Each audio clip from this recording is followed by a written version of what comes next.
Dunod sa tabong nga bombing dito sa Hulo-Solo, ang Aviation Security Group mipahigan usab og mga vital paggasusi sa mga vital installation ng pakikalayon sa ubang mga law enforcement agency. Si Luan Mirondina sa report. Kini ang mga kahimanan sa Aviation Security Group 7 sa pagtubag sa insidente sa pagpamomba. Gawa sa upat ka mga EOD technician, may duha usab ka mga EDD, con-explosive detector dog handler. May mga post-blast investigation kit, landmine detector, water cannon disruptor ug portable X-ray logo scanner.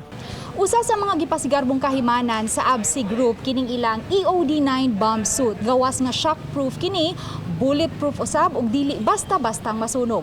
Mo kantidad sa 2 million ngadto sa 3 million ang matag usa niini. Dili sa kahatag og 100% nga protection sa EOD nato technician. So magdepende ni siya sa charge sa explosive.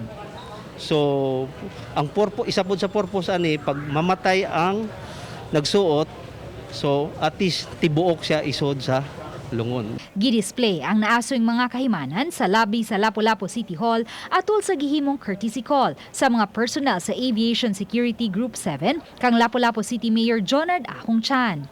Gipasabot ni Police Executive Master Sergeant Jury Calyora, team leader sa Aviation Security Group, nga nunot sa nitabong bombing sa Hulo-Solo.